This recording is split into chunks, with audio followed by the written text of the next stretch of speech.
Hello, everyone, and welcome back for more Dodger. I've been waiting to read more of this. It's been a day because I streamed yesterday and I was like, I might as well rest my throat a bit and all that. But I hope you guys have all been well. And now it's time to start on Chapter 12, in which Dodger mixes with the gentry, Disraeli accepts a challenge, and Dodger proves to be a quick learner.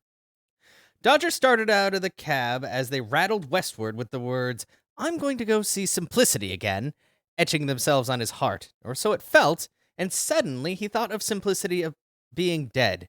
Dead, and therefore no trouble to anybody, no reason for wars, no reason for people to prowl the streets with malice aforethought. There had to be a way. Right now, she was a girl whom no one wanted. That was to say, no one other than him. As the fog delivered the stink of the Thames to his nose, a click in his brain signaled a successful conclusion, and all that remained was the fine details. There were a few things he couldn't quite see, but with the lady on his side, he thought they would drop into his hand.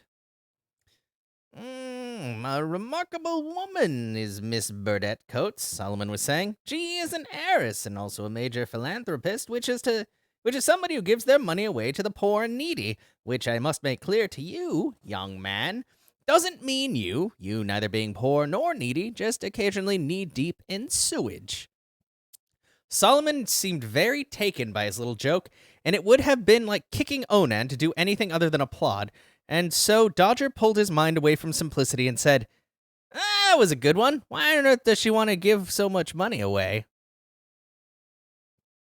They were passing through Leicestershire Square, and Solomon said, Because she feels that she should. She pays for the ragged schools, which give some children at least an elementary education, and funds scholarships and bursaries, which I must tell you means giving brighter pupils the chance to go to university for an even better education.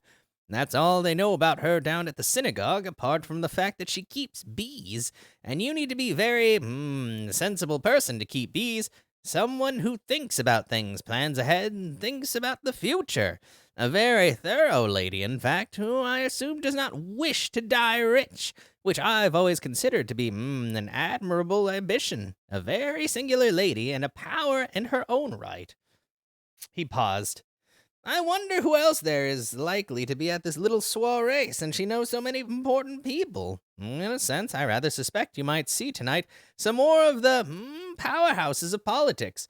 Of course, the lords and elected members debate the issues of the day in Parliament itself, but I strongly suspect that here in London, the actual outcomes have a lot to do with things that people say to other people over a drink. The process of ratifying what they might have decided. Oh, jeez. Sorry. But I strongly, the process of ratifying what they have decided among themselves may be a variant of, what is known as proportional representation. But on the whole, all seems to work, if somewhat, erratically. He warmed to his subject.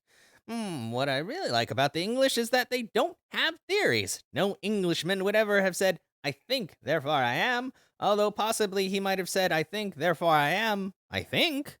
The world can have too much order, alas. Here we are at last. Mind your manners and remember what I told you about how to eat with so much cutlery. Footnote. Frankly, most of the time Dodger ate using his fingers unless Soul told him off. Which, I have to reiterate, I would rather you did not attempt to steal. I know you to be a well-intentioned young man, but occasionally you get a little absent-minded around small, light objects. Please refrain from the habit of a lifetime. Just for tonight, please. I'm not a thief, said Dodger. I can't help it if things are left lying around. Then he nudged Solomon's arm and said, Just kidding. I'll be on my best behavior and a credit to my wonderful unmentionables. I've never had a garment that fitted so well in the groin. If I'd known what it feels like to be among the gentry, I would have applied for a ticket a long time ago. The driver stopped just short of their destination. Private coaches and growlers were politely jostling to disgorge their passengers without their drivers having to swear at one another more than usual. They got out and walked up the steps of the very pleasant building Dodger had hardly noticed the night before. Solomon raised his hand to knock on the door, and magically the door opened before he had touched it to reveal Geoffrey, the butler. The important thing to do, Dodger thought, was to keep close to Solomon, who seemed to be entirely in his element. The guests were still coming in, most of them knew one another, and they certainly knew where the drinks were, and therefore Dodger and Solomon were ignored right up until Charlie and Mr. Disraeli returned together from wherever it was that they had huddled to exchange current information. Disraeli made a beeline for Solomon and said, "How nice it is to see you here." They shook hands, but Dodger read from their faces that here were two people who distrusted each other quite a lot. Then Disraeli, with a glint in his eye, turned to Dodger and said, "How wonderful, the young Dodger transmuted into a gentleman. Excellent." This slightly annoyed Dodger, though he couldn't exactly figure out why, but he said, "Yes, sir, indeed, tonight I am a gentleman, and tomorrow I might turn out to be a tosher again." As the words dropped into Dodger's ears, his brain clicked again, telling him, "This is the opportunity. Don't mess it up." And so, grinning, he added, "I can be a gentleman, and I can be a tosher. Can you be a tosher, Mr. Disraeli?" For just a moment, and probably entirely unnoticed by anyone else in the throng apart from the four of them, the world froze briefly, and then thawed out the instant Mr. Disraeli had decided what to do, which was to smile like the morning sun with a knife in its teeth. He said, "My dear boy, do you think I would make a tosher? Hardly a profession I had the reason to contemplate, I must say." He had to pause because Charlie had slapped him on the back, saying, "It's just scrambling in the mud and finding hidden treasure, my friend, and I might suggest it is remarkably like politics. If I was you, I would take the opportunity to learn something very valuable about the world. I always do." Disraeli glanced at Dodger and said, "Well, now I come to think of it, quite possibly a reconnaissance of the underbelly of the city would be sensible at this time." "And indeed," said Charlie, grinning like a man who has dropped a sixpence and picked up a crown, "it would show, do you not think, that you are being very careful of public opinion in the matter of drainage in the city, which is in fact antiquated and noisome, to say the least. A canny politician would, I am sure, like to show his concern for the scandalous state of affairs. Our friends in Punch magazine would certainly portray you as a forward-looking politician, careful of the city as a whole." For a moment, Disraeli looked rather solemn, playing with his little goatee beard as if lost in thought. Then he said, "Yes, indeed, Charlie, I think you may have a point." It seemed to Dodger that the two men were each hatching plans of their own. He could smell the smell of a man who sensed an opportunity and was deciding how to bend it to his own advantage, just like he was. He thought, good old Charlie knows whether Mr. Disraeli comes out of the sewer covered in Richards or covered in diamonds. Charlie will have covered a very good story. Disraeli lit up like a very enthusiastic candle, and his smile broadened as he turned and said, "Very well, Mr. Dodger. Let no one say I'm averse to a challenge. I will indeed, if you are prepared to be my Virgil, take a subterranean ramble with you in the public interest. Let me see. The day after tomorrow, perhaps? After all, a politician should do more than just talk." He looked around approvingly, and Dodger said, "I'd like you to understand, sir, I ain't a virgin. You just asked Ginny come lately. But I would be quite happy to give you a little tour, sir. Not near the hospitals, of course. Breweries are pretty good. Down there, even the rats smell good." At this point, Miss Burdett Coates passed, circulating among her growing crowd of guests, and Charlie said, "Here's a go, Angela. Ben and young Dodger here are hatching up a scheme to go down into our wretched sewers shortly, on a voyage of exploration for the public good. Don't you think that is a fine thing?" "Are they? I certainly hope they tidy themselves up before they come back here." Angela smiled at Dodger, held out her hand, and said, "So nice to see you again, Mr. Dodger. I see you have raised your game considerably when it comes to your clothing. Excellent." Dodger took the lady's outstretched hand and kissed it, to her surprise and his own, but to the great edification and amusement of both Charlie and Disraeli. Solomon certainly hadn't told him to do this, but, well, he was Dodger, and Miss Burdett Coates was smiling as if a favorite dog had done a good trick, but at the same time, she would quite like the dog to know that it was allowed only one bite. The unspoken code was that once was fine and twice would be taking liberties, and she was sure that Dodger would not need telling twice.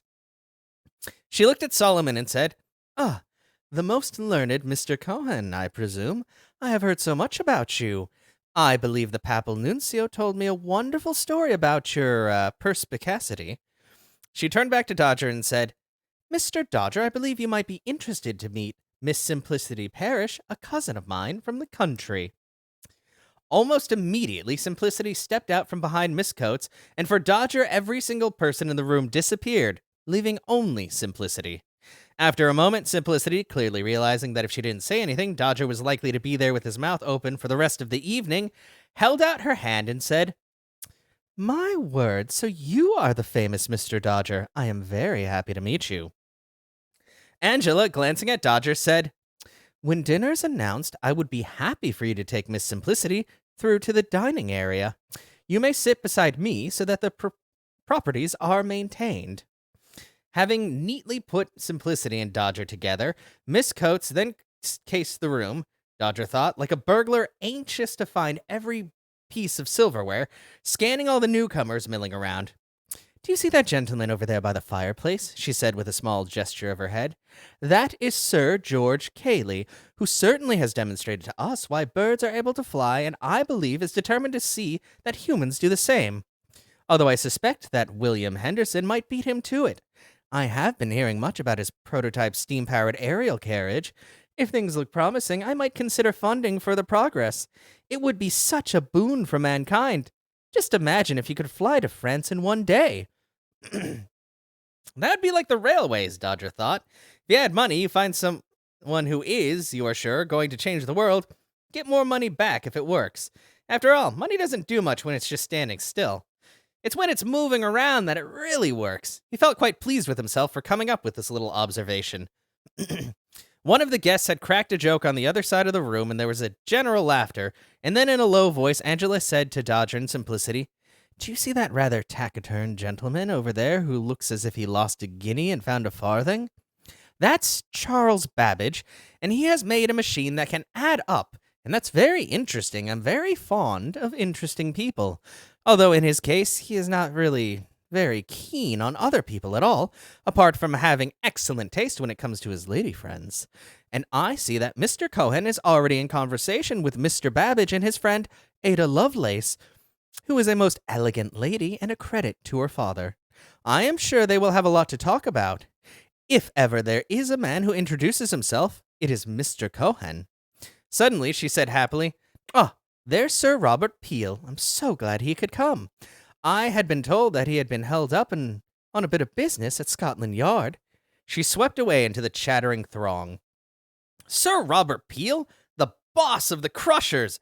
Being a tosher wasn't exactly illegal. Granddad had told Dodger a coin was a coin, and if you picked it up out of the mud, well, who knew whose coin it had been? Mind you, there was a little matter of getting into the sewers, that being a matter probably of trespass. Nobody bothered all that much, though, except for the work gangs, who thought that loose coinage was their legal perk. The public at large didn't care a fig. Toshers could scrabble in the dark and come up with a copper or two, or they could scrabble in the dark and die. No extra charge. But peelers, well, sometimes peelers had their own interpretation of the spirit of the law, and some of them saw it as their duty to make life a little more tricky for those people on the edge of society. Which is why they were having so many fights with the Cockney lads, which amounted to a small war.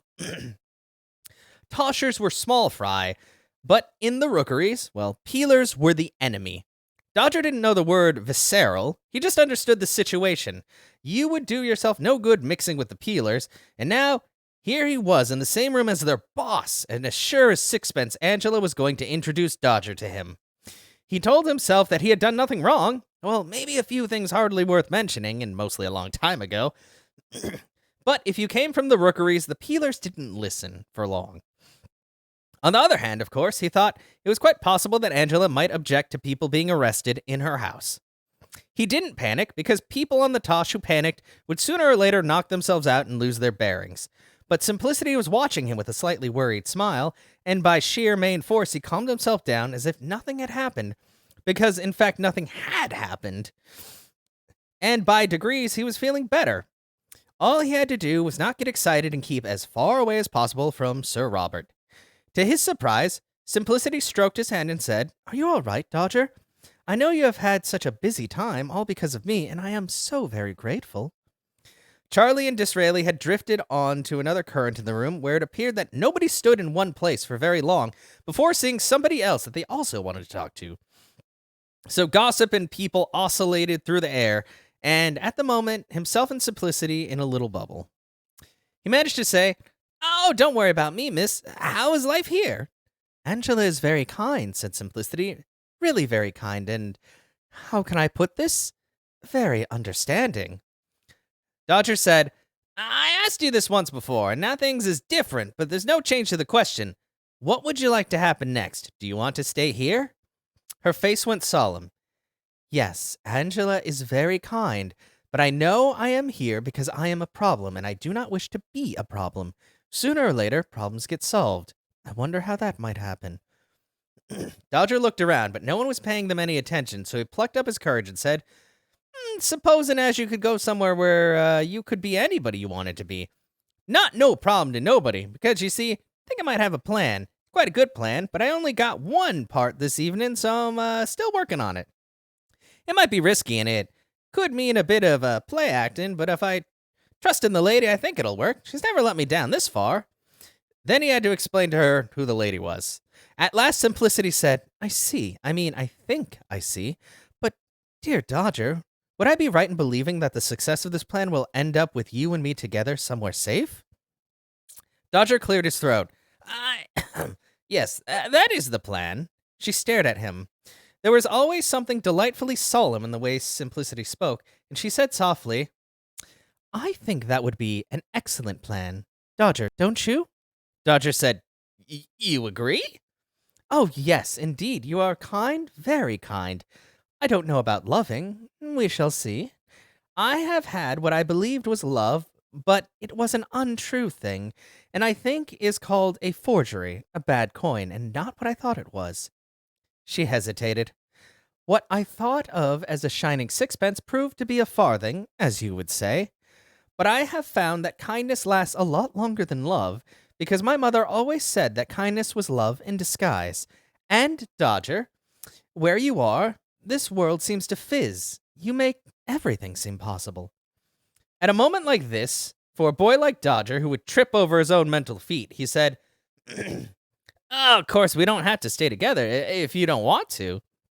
Simplicity smiled. "Dodger, this may be hard for you to understand, but sometimes you should just stop talking." And as Dodger blushed, dinner was announced.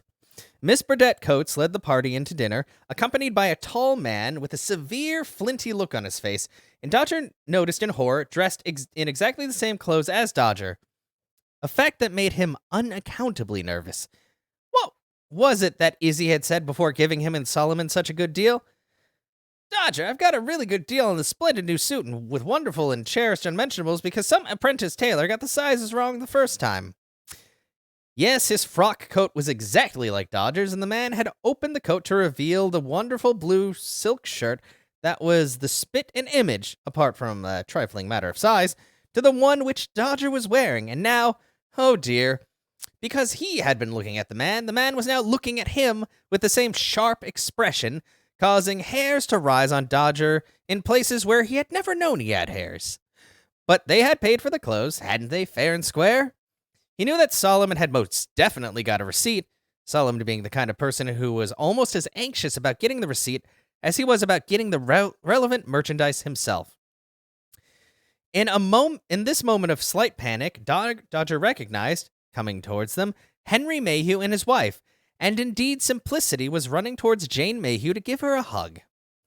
While that was going on, Henry held out his hands to Dodger and said cheerfully, The man of the moment, Mr. Dodger. I have made a study of multiple classes of people in London, and it does seem to me that you are climbing the ladder faster, if I may say so, than a chimpanzee." He smiled nervously and said, "No offense, of course." And indeed, no offense was taken, as Dodger had no idea what a chimpanzee was and made a mental note to ask Solomon later.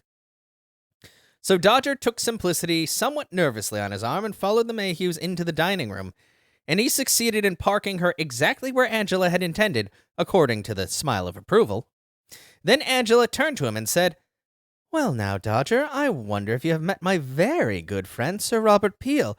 I suspect you may have some things in common." Her eyes twinkled as she introduced the two men, as if she was actually introducing the two sets of matching trousers. Sir Robert Peel smiled, although because of Dodger's nerves, it seemed to him more like a grimace, and said, "Oh, yes, the hero of Fleet Street. I would very much like to have a quiet word with you." Dodger looked into those eyes, and they had copper all over them. He thought, is that always how it's going to be? Always being the man who took down Sweeney Todd? Well, it was useful, no doubt about it, but somehow it was awkward as well, like wearing another man's trousers, which, in a sense, was what he was doing right now. And the man was still watching him carefully, as if sizing him up. People were now sitting down. Dodger was urged towards the chair next to Angela, with Simplicity already seated on the other side and Solomon beside her. Sir Robert, or Dear Rob, as Angela called him, sat on Angela's other side. In a lowered voice, Angela said to him, "Does it hurt? You wince when somebody calls you the hero of Fleet Street. Do you not notice that? Charlie tells me you are quite clear that people should know that the facts of the matter are not as they seem, and I suggest that you feel that every commendation for you is a damnation for Mr. Todd. And I must say that this is to your credit. One feels there was another kind of heroism, the kind of which is often ignored. I will bear this in mind because I do have some influence. Sometimes a word in the right place can do a lot of good." She smiled then, and then said, "Do you like it, scrabbling the sewers for money? Tell us the truth now." "I don't need to tell a lie," said Dodger. "It's freedom, miss. Is that truth? That's the truth, and pretty safe if you keep your wits about you and use your head. I reckon I earns more than a chimney sweep any day of the week, and soot, oh, it's terrible stuff, miss. Not good for you at all. Bad for you inside and out, my oath. When I come back from a tosh, well, good old lye soap does the trick. Not what you'd call fancy, but you do feel clean." The conversation had to stop there as waiters came past, and after the noise of the plates and the, oh, so much, cutlery, Miss Burdett Coates said, "You appear to be everywhere and to everything according to my informants, rather like the famous, or if you prefer, the infamous highwayman, Dick Turpin. Have you heard of him, young man? What do you think about his extraordinary ride to New York on his mare Black Bess? I believe they're doing plays about him now, and the public just loves him because he was a scallywag." Looking apprehensively at the meal put in front of him, Dodger said, "I've heard about the gent, madame, and I like the way he put a shine on the world, but I think he was too clever, and far too clever to ride all the way to New York. Too risky, and, well, I have to say I beg your pardon, I am not, as horseman. I reckon he would have knackered the horse within an hour if he'd done it as fast as they said. No, I reckon he rushed up to some of his mates, what he knew to be not all that matey, and shouted out something like, 'Pray for me, my lads, or I'm going to go and try to get New York this very night.' And of course, you see, you can be certain that when you have a price on your head like he did, his mates would have instantly peached him out on the runners within 10 minutes, by which time, I bet you with a crown, our friend Dick would be in the West End with his mustache a very different color, walking around with two sporting ladies arm in arm. That's what clever. That just legging it don't do the trick. Oh, I know they got him in the end. If I was him, I'd have dressed up as a priest and just lay low somewhere until everybody had forgotten about me. Sorry for the lecture, miss, but you did ask." Angela laughed. "Your reputation goes before you, Mr. Dodger, as a young man of great courage and indeed understanding. Now it would seem you are a man at strategy and a breath of fresh air." She put her hand on his arm and said, "Are you a church-going man at all, Mr. Dodger?" No, miss, take it from me, miss. Solomon does this believing for both of us, depend on it. I reckon he tells the Almighty what to do. But don't worry, I heard that Jesus walked on water, so we might know a little bit about Toshin, but I ain't seen him down there. I mean no offense, mind you. In the dark, you don't see everybody." He noticed Angela's smile become a little strained before coming back to normal, whereupon she said, "Well, Mr. Dodger, it would appear that an unbeliever might put some believers to shame." He assumed from this that, once again, he had got away with it, even though he wasn't sure what the "it" was. Now, at last, Dodger was able to pay attention to the food in front of him. A rather good bowl of vegetable soup, even better than the stuff that Solomon made, and he said so as soon as he finished it, noticing as he did that no one else had dived into the soup with the same alacrity. "It's called julienne," said Angela. "I really don't know why that is so. I envy your appetite." Cheered up by this, Dodger said, "Can I have some more?" Out of the corner of his eye, he saw Charlie wearing the familiar expression of a man enjoying the fun. Angela followed his gaze and said, "Charlie writes books, you know. I often wonder where he gets all his ideas from. As for the soup, I'm sure there's plenty more, but there's a very nice turbot to follow, after which there will be a roast saddle of mutton that will be followed by roast quails. If, young man, you haven't exploded by then, there will follow a compote of cherries. Very sweet. I see you haven't touched your wine. It is quite decent Sauvignon Blanc, and I think you would like it." As Dodger reached for the glass, she turned to answer a question from Sir Robert Peel on her other side. Dodger did like the wine, and because he was Dodger, he thought, well, this is pretty good stuff, so I'll drink it very slowly. After all, he very seldom drank wine, although Solomon used to buy some stuff at Passover, which was so sweet it made your teeth ache. Dodger generally liked beer or stout, especially stout in the winter. They were simple drinks for simple people, and Dodger did not wish to become a complicated person, which he certainly would become if he drank more than one glass of this wine. Solomon had told him beforehand that there could be a different wine with every course with meals like this. He had to wonder how on earth people would get back home. So, while Angela spoke to Sir Robert Peel and Simplicity delicately finished her own bowl of soup, he treasured the little glass, taking one small sip at a time. Oh, he had been rascally drunk occasionally, but while it had looked a good idea at the time, it never looked quite the same later when you woke up, and it was very hard to go on the tosh without your mind being clear. Of course, not throwing up helped a lot too. And the more than anything, he didn't want to disgrace himself in any way in front of all these knobby people, while Simplicity was watching, and she was watching. So was the turbot, which came past on a silvery tray before being distributed among the guests. It was big and fat, but you had never seen such a sorry expression on the face of a fish before, although perhaps it might have been cheered up by the fact that, along with the rather piquant taste, it tasted very nice. Dodger was more at ease now. The dinner was going well, people were chattering to one another, and it was all rather jolly. It was still jolly when the roast saddle of mutton turned up, slightly yellow and rather greasy, and to a lad as energetic as Dodger, pure pleasure, although he couldn't remember the last time he had eaten so much. In the attic, the meals prepared by Solomon were wholesome and enough. Meat came in small amounts, more seasoning than a whole meal, and in generally a basis of a thick soup or nourishing gruel. He was aware now that the general tightness of the stomach, but good mutton was the food of the gods, and therefore it would be totally unrighteous not to do it justice. Things were going well. He had listened to Solomon on the subject of which knife and fork you should use for each course. Footnote: Solomon had said, "Don't bother about the fish slice. Nobody bothers with the fish slice. It is there as an ornament, just to show people that you have a fish slice." I'm going to assume that's a kind of knife. He had tucked his napkin in his neck, and he could definitely do this sort of thing every night, but he knew that he had been ignoring, how could he, Simplicity, who was, he saw, very politely listening to one of Solomon's stories now, with every semblance of interest, which was right and proper because Solomon could surprise you every time. Just as he had turned to look at her, she turned to look at him and said, "It's rather droll, Dodger, that you appear to be dressed like a slightly smaller version of Sir Robert."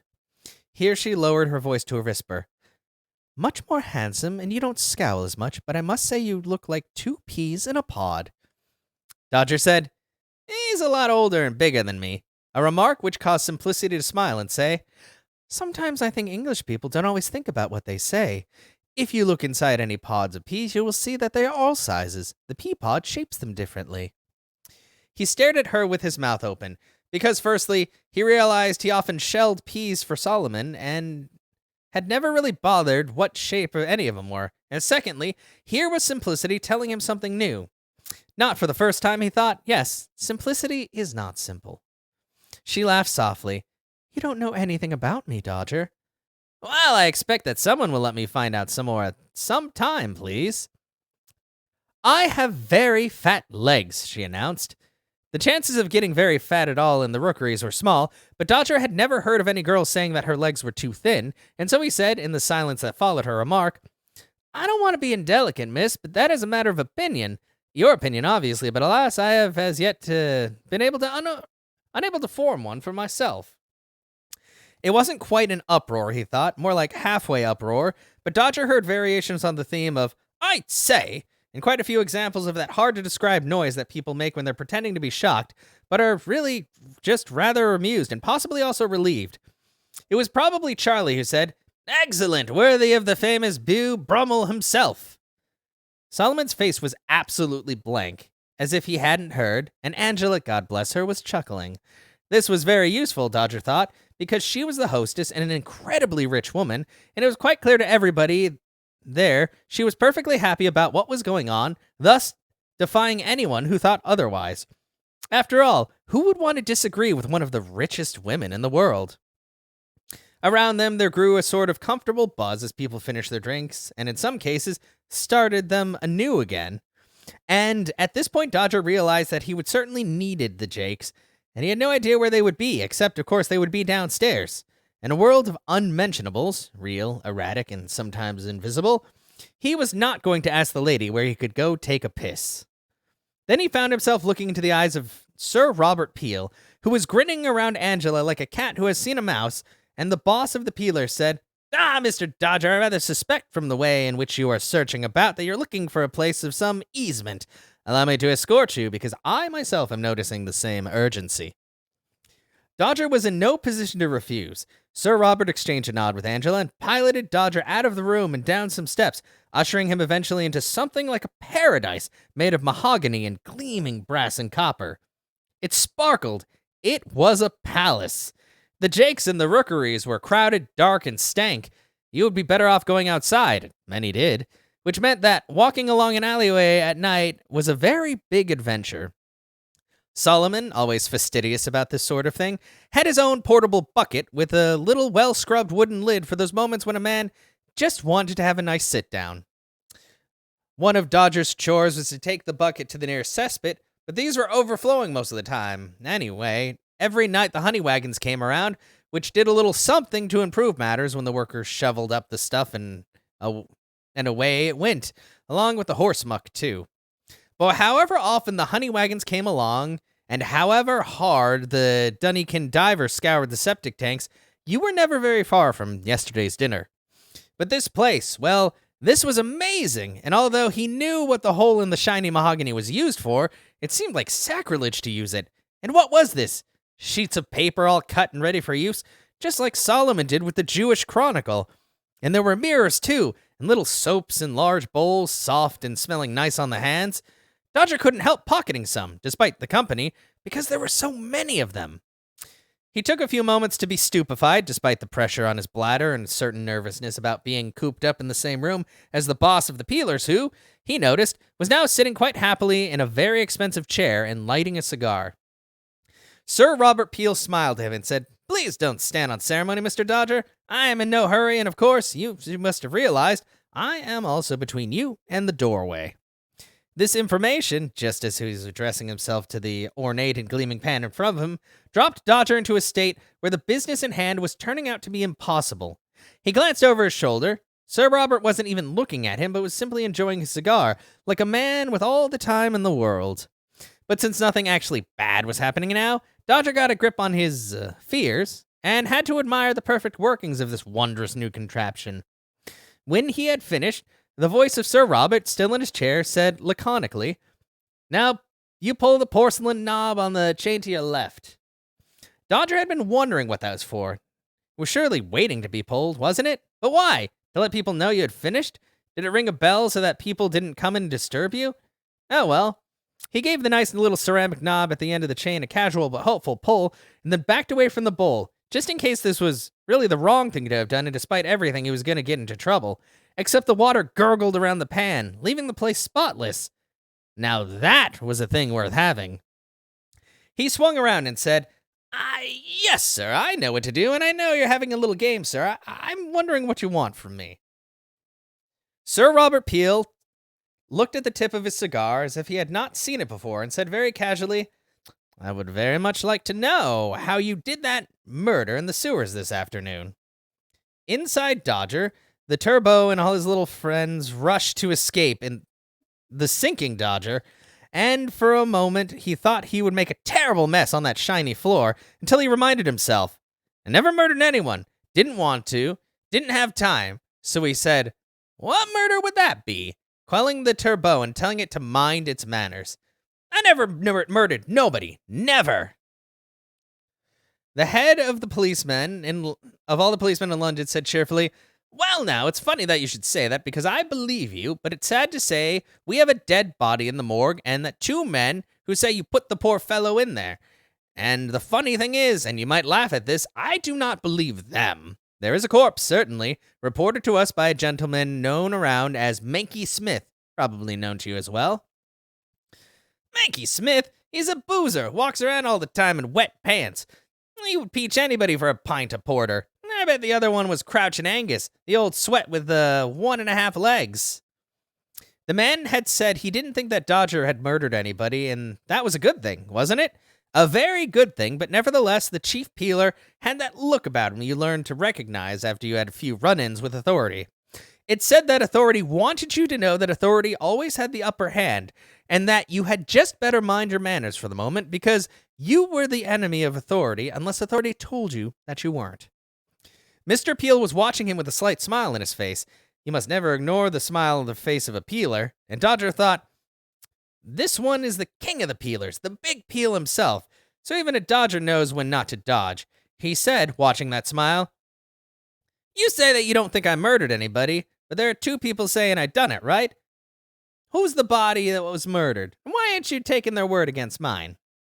Very calmly, Sir Robert said, frankly, my men know them and say they wouldn't take the testimony of those two if the Archangel Gabriel was standing beside them and had given them a reference.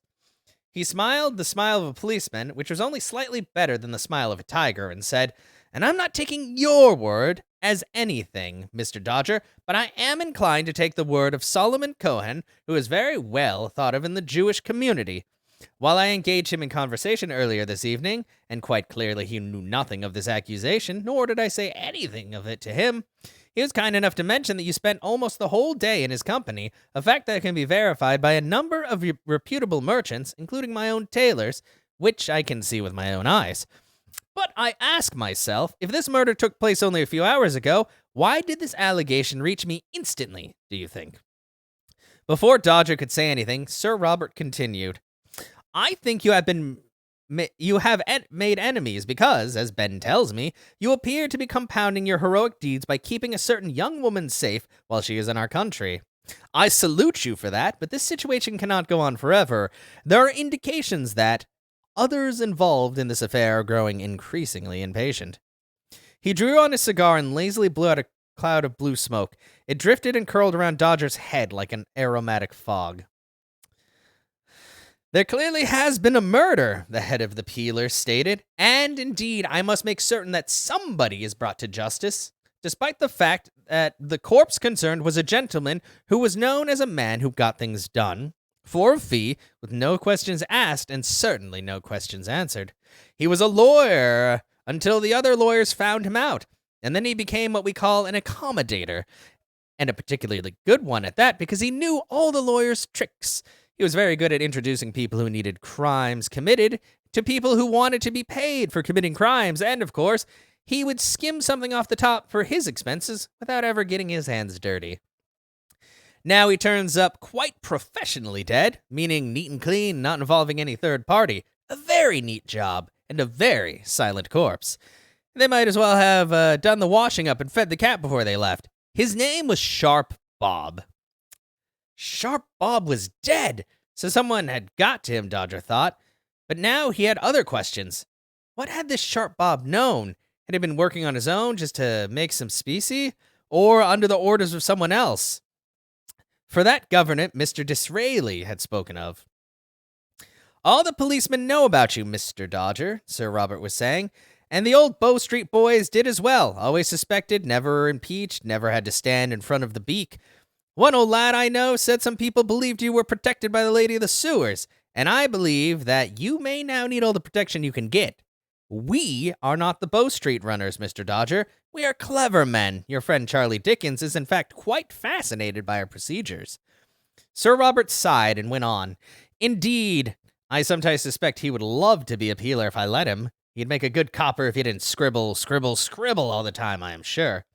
We know what goes on, Mr. Dodger, but sometimes we don't see the need to tell people everything that we know. He paused to take another puff on his cigar before continuing. I do, however, know that one or two people with associations to the aforesaid Sharp Bob are said to have recently run up against a gentleman known to all and sundry as Dodger, and ended up worse for it.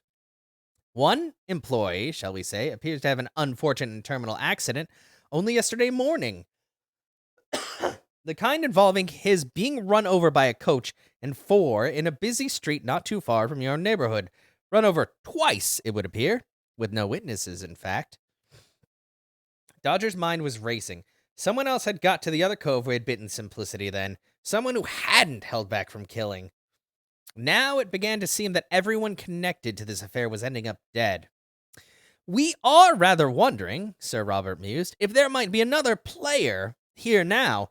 People are getting restive and want to see this whole matter cleared up. Of course, a keen policeman will still automatically think that said Mr. Dodger, being somewhat annoyed by the lackeys of Sharp Bob, might see some harm come to him or his associates. However, as all London knows, you were otherwise engaged yesterday morning at Mr. Todd's establishment. You appear to be a lucky man, Dodger. A man who is normally invisible has become surprisingly visible at just the right moments. He paused. Although my informants do tell me there is a further known associate of both these two late gentlemen who was seen sporting a broken nose this morning, while also walking in a rather peculiar fashion. This may need further investigation. Are you with me? I see that you are remaining quiet. Very sensible of you. The boss of the peeler stood up, knocking the ash off the end of his cigar into a small silver ashtray.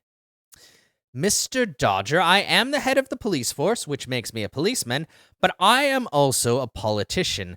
I am sure someone as smart as you is aware that politicians, who in theory wield a great deal of power, can sometimes get someone tangled up when it comes to using it, knowing that their every move is going to be watched and questioned. Agents watch every port. Good heavens, you yourself must know that.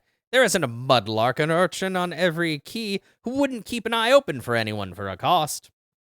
But there are indeed some of us who, while publicly towing the government line, feel that an innocent person who has sought sanctuary in Britain should not be sent back to where she does not want to go.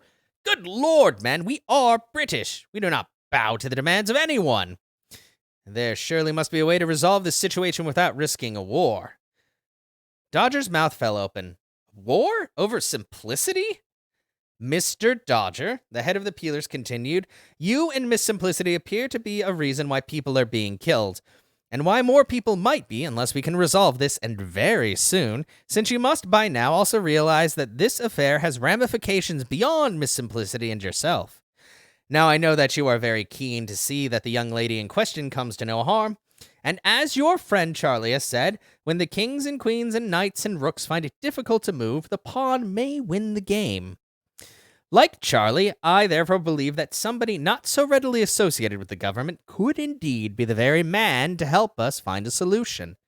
His voice dropped, and he said, more softly, You are the freest free agent that I can possibly imagine, and frankly, Mr. Dodger, I will deny this if you ever repeat it publicly, and you may be sure that my word will be taken against yours.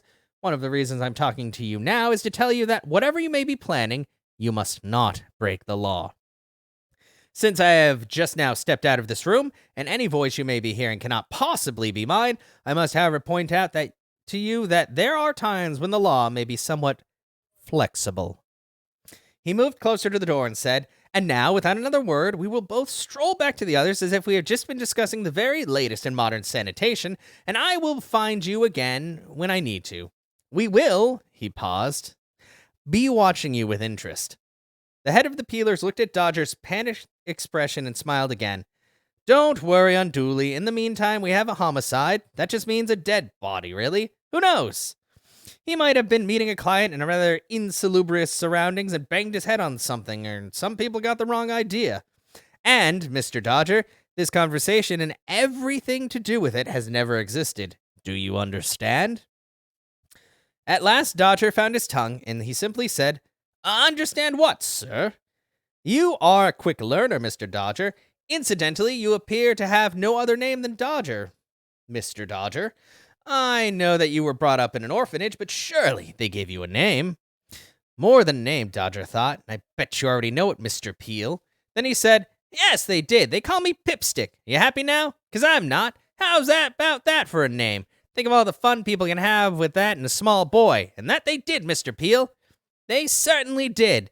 It's writ down in the workhouse, all official like. Mr. Pipstick. Just my luck. Hard luck, mind you, he added.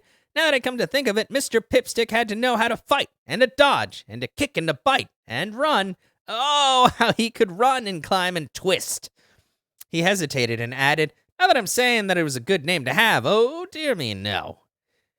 The dinner was almost over when Dodger got back to his seat, and a few minutes later, Angela tapped a wine glass with a spoon, very gently, and announced, My friend's custom and practice these days is that ladies withdraw to the withdrawing room while the gentlemen stay behind. And as you know, I find this rather irksome because I'd quite like to talk to some gentlemen. And I'm sure some gentlemen might like to talk to some ladies. After all, these are modern times, and we are all people of the world. I dare say none of us in this eminent company require a chaperone. I shall go to the drawing room and await all comers. To Dodger's surprise, one of the richest women in the world then grasped his arm. Now, Mr. Dodger, she said, I would like to talk to you about reading. Solomon tells me that you seldom make any attempt at reading and can barely cipher something approximating your name. This is not good enough, young man. A person of your caliber has no business being illiterate. Normally, I would suggest that you should get enrolled into one of my ragged schools, but I fancy you would consider yourself too old for that. So instead, and so that I may begin to instill you with a love of words in a way that they can be used, you will promise me that tomorrow night you will come with me and young Simplicity to the theater to see the new production of William Shakespeare's Julius Caesar. She straightened up and added, Mr. Cohen may accompany us too, if he would be so kind. You must raise your play, Mr. Dodger, because no man should waste his life tramping through the sewers when he could be sailing through the literature and theater.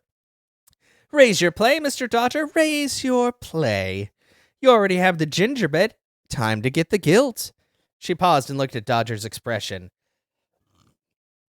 You are looking at me with your mouth open, she added. Is there anything that I have just said that you might not have understood? Dodger hesitated, but not for long. Yes, miss, I'm rather busy, but I would like to go and see the play. I have seen gingerbread with gilt on in some baker's shop, but for the life of me, I don't know what that has to do with anything. One day, Dodger, you should ask Solomon what a metaphor is. There's another thing I want to ask, please, miss, said Dodger. That is, how can you be sure that nothing bad could happen to Miss Simplicity in the theater? A lot of big places with lots of people in them. Angela smiled. Sometimes the best place to hide something is exactly where no one would think to look. But if they do, then surely, Mr. Dodger, we will be one step closer to reaching a happy conclusion to this affair. Simplicity will be in no danger. I have the ways and the means to see all of us will be enjoying the evening unmolested. You can be sure of that.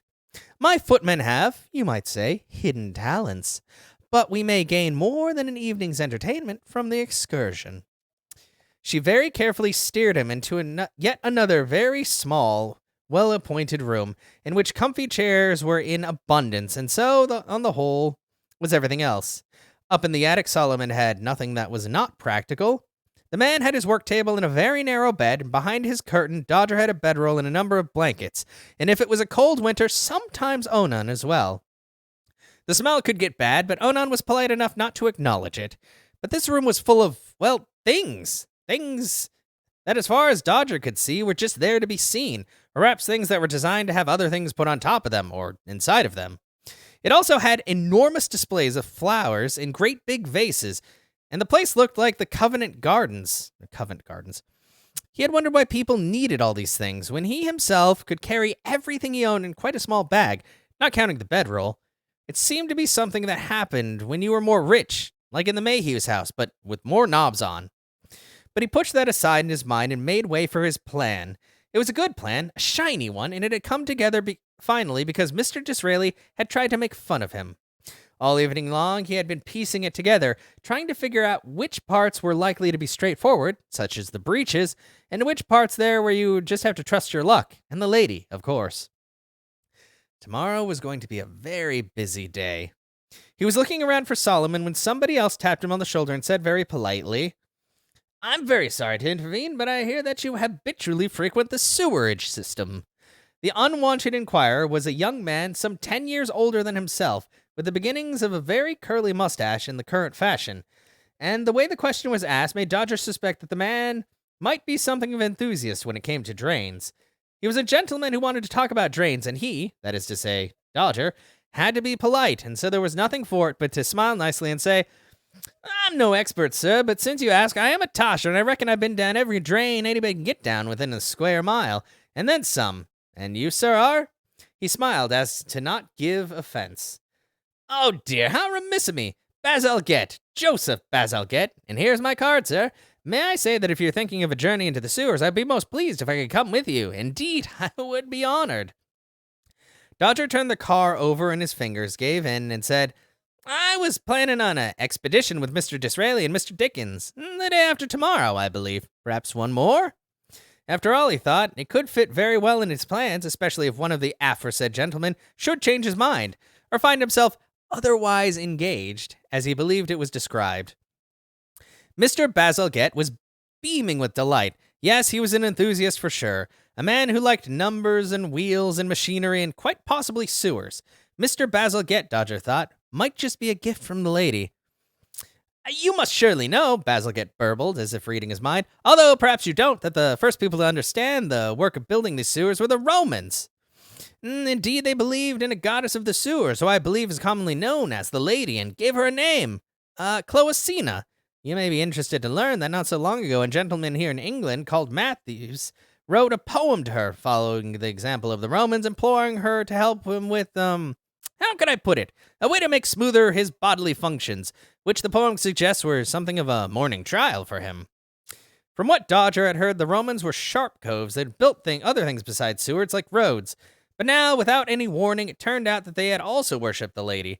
Those Romans, according to Solomon, were tough and rough and merciless if you went up against them, and they had believed in the lady. Well, now, Dodger had prayed to the lady to be sure, but he never, definite when he did, sort of only half believing. Now it turned out that all those big warriors were once upon a time in the city kneeling down to her to make their Richards a bit more squishy. There could be no better endorsement. Now, more than ever, Dodger, admittedly via roundabout route, was a believer. Mr. Bazalgette was coughing. "Are you all right, Mr. Dodger?" he queried. "You looked a bit far away for a while." Dodger hustled back to reality and smiled at the man and said, "Everything's fine, sir." Then a hand dropped on his shoulder, and gleefully Charlie said, "Excuse me, Mr. Bazalgette, I thought I must remind our friend about that trip to the sewers. Benjamin, too, because those of us who are his friends would love to see what the dapper chappie will make of the subterranean experience, especially if he slips over in it, and of course I sincerely hope that does not happen. I wonder what shoes he will wear." Charlie was smiling, in Dodger's opinion with a certain touch of cheerful malice. Not the nasty sort as such, but maybe the sort you use to tell your chums that he's getting a bit too big for his boots. Dodger wouldn't mind betting that Charlie's mind was suggesting that the sewers excursion could just possibly be very entertaining, as well as instructive. As people milled around him saying their goodbyes to one another, Dodger said to Charlie, "I expect you gentlemen are all very busy, so for this trip let us meet in the Lion and the Seven Dials. It won't be a difficult walk from there to where we start, and you could keep a growler there. The day after tomorrow, wasn't it? Maybe 7 o'clock? The sunlight will be low, and you'll be amazed how far it reaches into the sewers, like it's trying to fill 'em up." Then he added, "No offense to you, gentlemen, but if I take you down there and something nasty happens to any of you, I will be very upset, and so will you. So I'll do a little walk around there early in the day to make sure there ain't ain't going to be any problems, because you never know. If it ain't on, I'll make shift to let you know so it can be postponed." Charlie grinned with glee. "Now that's a sensible precaution, Dodger. What a shame Henry is unable to join us, but I, for one, cannot wait to join this little odyssey. How about you, Mr. Bazalgette?" The engineer's eye sparkled. He said, "I'll bring along my theodolite, my most waterproof boots, and my most expendable trousers, and, knowing something about sewers, good stout leather breeches will be your friend. Thank you so much for this, young man. I very much look forward to seeing you the day after tomorrow, and, if possible, to meeting your lady." As Mr. Bazalgette headed off to find his coach, Charlie turned to Dodger and asked, his face a mask, What lady might that be? Dodger hurriedly explained, I was talking about the lady, Our Lady the Sewer, sir, and if you reach out to your notebook now, I would just about pull your finger off, sir, because this is stuff that should not be known, sir. Charlie said, Are you telling me, Dodger, that you truly believe that there is some kind of a goddess in the sewers? No, sir, not a goddess, not for the likes of us, Dodger continued. Gods and goddesses are for the likes of people who goes to church, sir. They laugh at people like us, but she doesn't.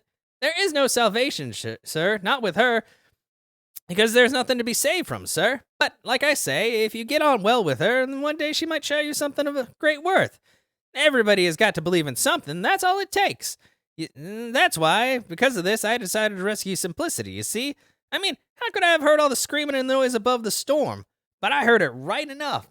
And so, I have to think that I've been guided on a journey, and I don't know where all the steps are. And I know the people who are my betters would like to see Simplicity shut away in some bleak house somewhere, so as she would cause no trouble. I won't stand for it, sir, whoever they are. I said I didn't want you to write things down.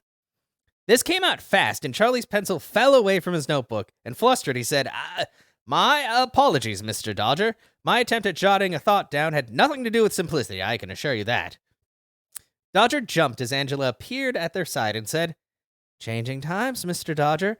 A young queen on the throne and a new world of possibilities. Your world, should you choose to make it so. She leaned closer and whispered, I know that Sir Robert has spoken to you, and I know why.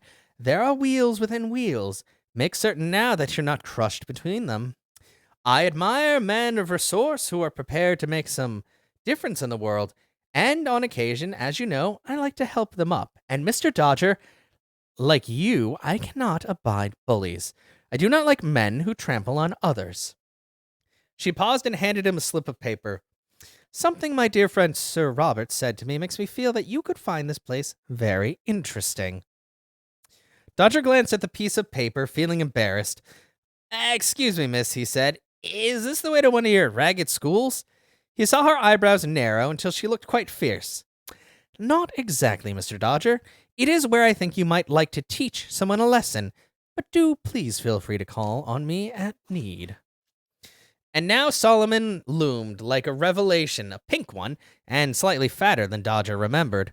Have you said all your goodbyes and thank yous? Say goodbye to Miss Simplicity, and then you and I must be going. Onan will be pining. Dodger turned round, and there was Simplicity, who simply said, How very nice to see you again, my hero, and I look forward to going to the theater with you tomorrow. I really do. As he and Solomon were leaving, Simplicity, standing next to her new hostess in the doorway, blew him a kiss, and Dodger was suddenly floating on air. That's the end of chapter 12. That was quite a bit of a chapter. A lot happened. Yeah, that was a chunky one. I think the other ones will be, well, they might be about the same or slightly shorter. Yeah. Thank you for being here for this reading of chapter 12 of Dodger. We got to go to a party and learn some new things are happening, and some accusations have been hurled, and a lot is going on. We still have 4 more chapters to go until we figure out exactly how this resolves.